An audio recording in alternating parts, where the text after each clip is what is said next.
So what's going on with this situation with Donald Trump giving Vladimir Zelensky, president of Ukraine, a deadline to start peace talks with Russia? We all remember when Vladimir Zelensky came to the White House and was basically supposed to sign and agree to a ceasefire deal. And instead of doing so, he chose to use that moment as an opportunity to recruit people to his cause. And President Trump kicked him out. I believe President Trump was very pissed off. And we really haven't heard from old Vladimir since. So now there's a new development. Let's check it out.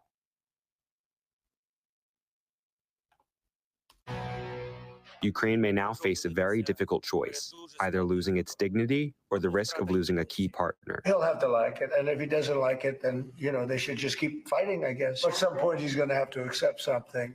He hasn't accepted. You remember right in the Oval Office not so long ago, I said, you don't have the cards. I thought he should have made a deal a year ago, 2 years ago. President Trump sets a Thanksgiving Day deadline for Ukraine to take his offer for a peace deal that asks very little of Russia.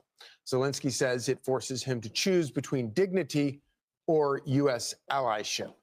Former Secretary of State Mike Pompeo joins us now. Good to see you this morning. So this seems like a big moment in this long, drawn-out war. First of all, what do you think is going to happen? And if Zelensky doesn't accept this, what happens then? Well, good morning, Charlie. It's great to be with you. Look, I think this is a big moment. We're coming up on almost 4 years after the turn of this year. And we all want peace. We want Vladimir Putin to stop his aggression, stop stealing Ukrainian children, taking them back to Russia, killing innocent civilians. That's all something we want. Look, I think this is now a negotiation. I think President Zelensky will respond in a way that is positive. He'll do his best to accommodate the things that make sense for his country, and then he'll make a good choice for Ukraine. I also think about this, Charlie, from our perspective. And any so-called peace deal that somehow limits Ukraine's ability to defend itself and defend Europe is not good for the United States of America. We shouldn't think for a second Vladimir Putin has any true interest in peace. That's been demonstrated. It happened. When President Trump went to see him in Alaska, we saw that it was a fraud in the sense that he didn't want peace. He will go right back at this again. If we limit Ukraine's ability to secure its own freedom, its own sovereignty, he will put America at risk. He'll put Europe at risk, and he will go right back at this. It will end up looking more like surrender than a true peace agreement. And that's not something I think President Trump will allow to happen, nor is it good for the United States. So what would be a realistic alternative to the proposal that President Trump has put forward? Well, you'll remember, Charles, just goodness, it's been a few months now. President Zelensky said ceasefire. Let's start there. He was completely prepared to do that and full-on ceasefire. Putin rejected that offer. A good outcome looks something like Ukraine with the capacity to defend itself, a European guarantee for its continued security that is real. You'll remember, Charlie, we've given Ukraine security guarantees before, and then when they invaded Crimea, Obama did nothing. When they rolled in 22, Biden did nothing. It has to be a real serious security agreement. And if we get those two things, then the agreement on where the lines get drawn ultimately gets settled as between these two, between Russia and Ukraine. If you were to be, I know you're not a betting man, but if you were to sort of place some wager on whether or not you think Zelensky might accept this or not, what would your gut tell you at this moment? Yeah, every now and again I do bet, Charlie. But on this, I think it's hard to know. I suspect he can't take the deal, at least the deal as we've read it in the press.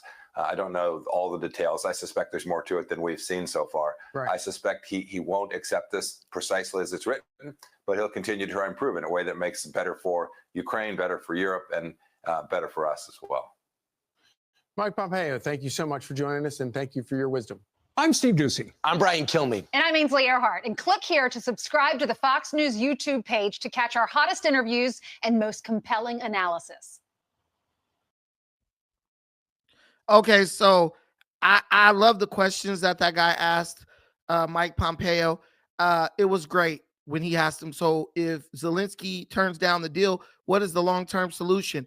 And basically Pompeo is saying this is just going to become a forever war. Russia's going to be fighting Ukraine. Ukraine's going to continue to fight Russia.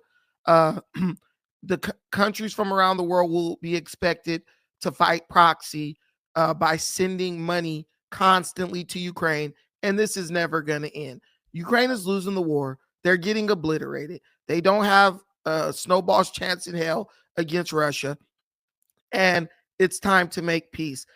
Ukraine was given the opportunity to make peace way back in 2000 and I want to say, what was it? 2000 and well, that was earlier this year, 2025. Right.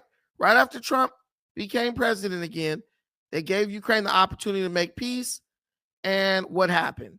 The meeting abruptly ended in a heated argument, leading to the cancellation of the press conference and a planned deal. News reports at the time referred to the dramatic event as a stunt or a fiasco orchestrated by one side or the other, depending on the news source perspective. The private meeting in the Oval Office, which included Vice President J.D. Vance, quickly devolved into a shouting match. Tensions reportedly rose when Trump and Vance accused Zelensky of being ungrateful for American support and not genuinely ready for peace with Russia. No deal signed. The primary goal of the visit was the signing of a deal that would grant the U.S. access to Ukraine's mineral resources, which Trump suggested was a step towards a broader peace agreement. The deal was never signed. And what that basically means is give the United States access to your minerals. We now send people into the region. We send troops into the region to protect our interest in the region. And that would be enough to deter Russia from continuing to invade Ukraine. Honestly, it would have worked.